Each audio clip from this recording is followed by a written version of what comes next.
Good afternoon, ma'am. We are the reporters of the fourth sectors, which is the industry, energy, and emerging technology. And the responsibility of the Philippine Council for Industry, Energy, and Emerging Technology Research and Development are the following, which are the food and nutrition security, countryside development, competitive industry, delivery of social services, intelligence transportation solutions, renewable energy and energy storage solutions, then human security. These are under the industry, energy, and emerging technology. Now, by the way, I am Kim Chun Resortito, and I will be the one who will report the two items, which is the food, nutrition security, and countryside development. Now, for the first one, the food and nutrition security under this food and nutrition security are the food safety and quality, which are the affordable test kit for food contaminants. This will be the one who will secure the safety of the food. This will some example of this affordable test kit for food contaminants are the rapid test kits, electronic sensors for common food contaminants. Example of common food contaminants will be the microbiological contaminants and histamines.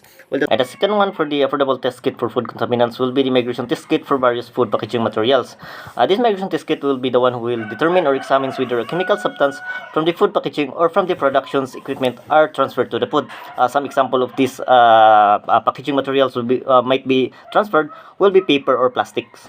Let's move on to the second item for the food and nutrition security, which is the development of food safety rating and grading system for food service establishments. So this second item, it is considered as a rating and grading system done by public health officers, whereas these officers will conduct a surveillance or a visit to check if the establishments pass the said rating and grading system. And if they pass, they would get a certificate. So this certificate is kindly known to us as a food and safety and sanitation certificate. Now for the third one, which is safe and regulatory compliant food products and processes.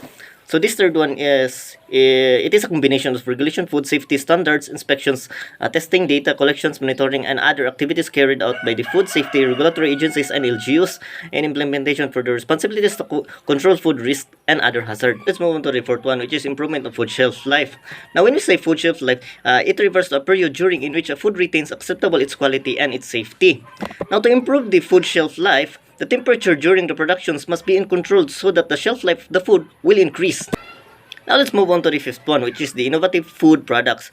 Now, innovative food products, it is a development of a certain dish or a product where you add some creativity and modification in the original product, so that by the end of that creativity and adding modifications, it will result to a new products.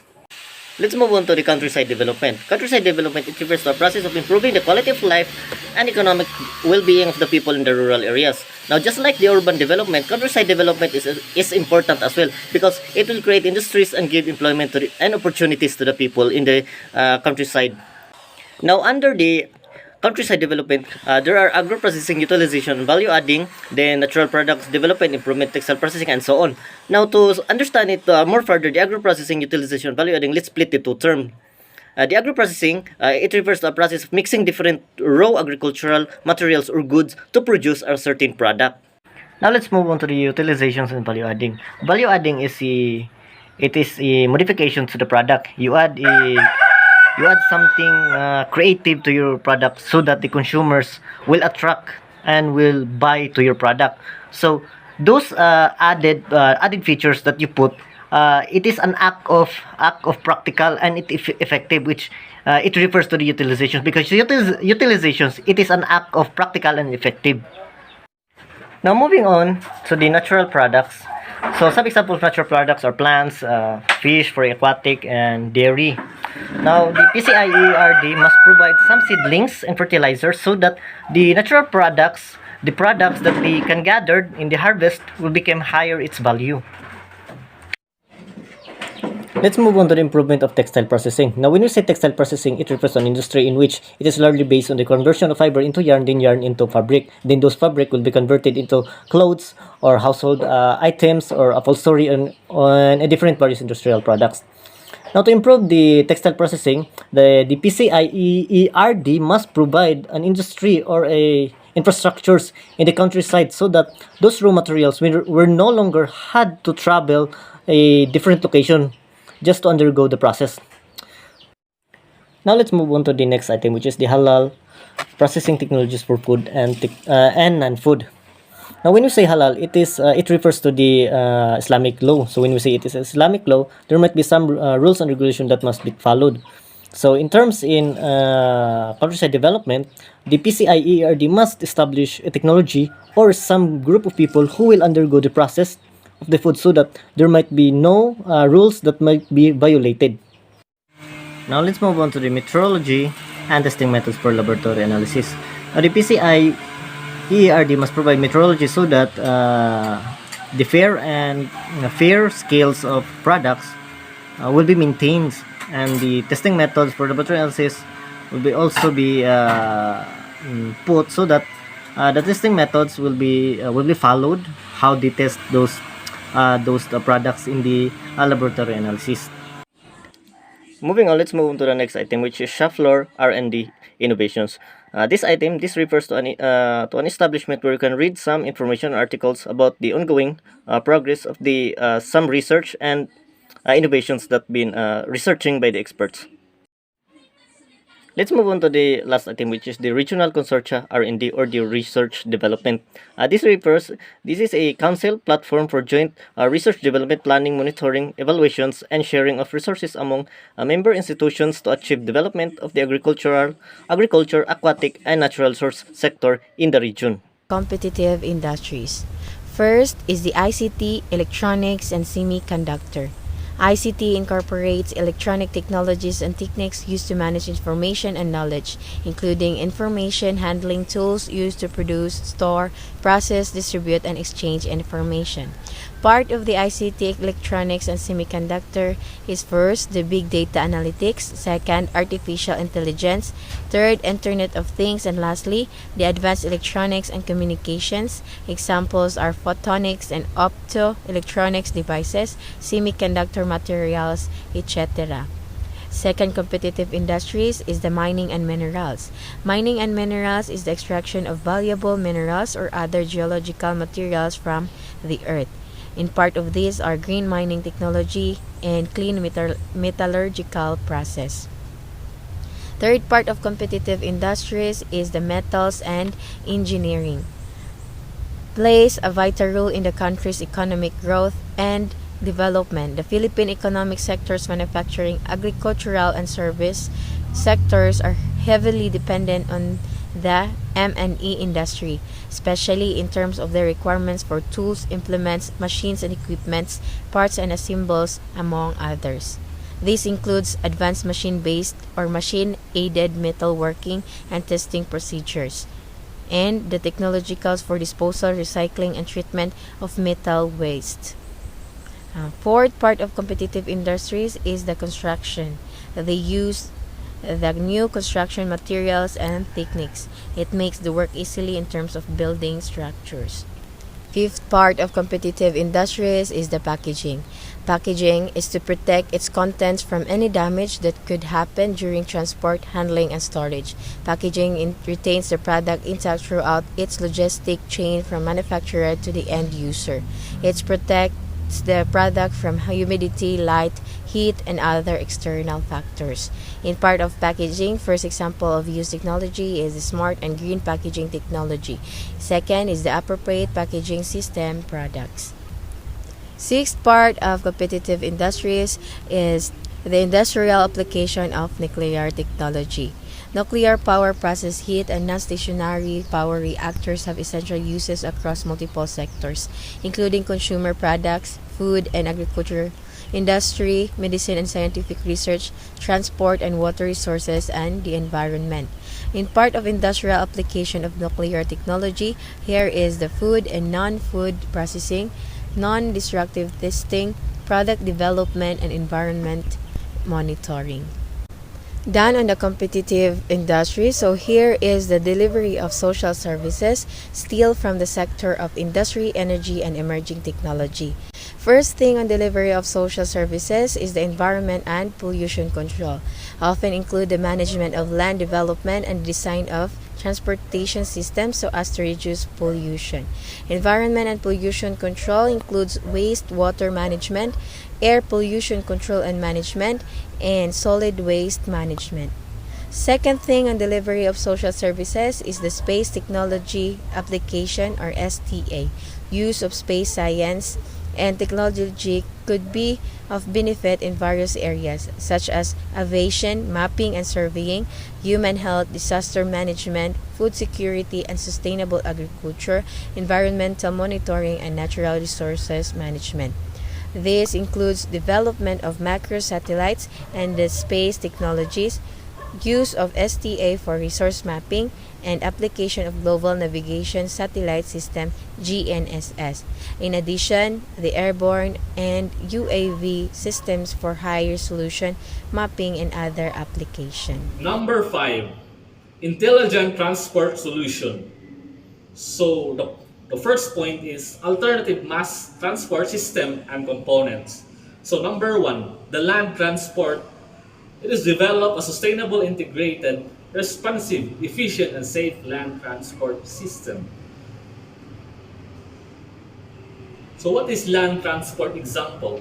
Land transportation is classified vehicles moving on wheels like bikes, motorcycles, cars, trucks, vans, and trains. So this is the example. This is the kinds of transport. The road transport. Road word refers to both drivers specializing in driving over a long distance and all that is on roads. So the advantage of road transport are it is door-to-door service. It is economical for short distance. It is less over cost. It is flexibility and it is low investment. So the disadvantage of the road transport are it is not suitable for bulky goods. It is uneconomical for long distance and breakdowns and delays. So number 2 is the seawater transport. So they develop a safer, cleaner, and efficient maritime transport system and services. Examples of water transport vehicles are the motorboat, cargo ship, speedboat, sailboat, yacht, ferry, canoe, and raft boat. So the advantage of seawater transport are it is less maintenance cost. It is cheap. It is useful for bulky goods. It is and it is helpful in defense. So the disadvantage of seawater transport are it is slow speed and it is more risky. So number 6 is all about the renewable energy and energy storage solutions. So it has 3 main focuses. So the first one is the energy efficiency or alternative fuels conservation. So when we say energy efficiency, it is using less energy to perform a particular or same task.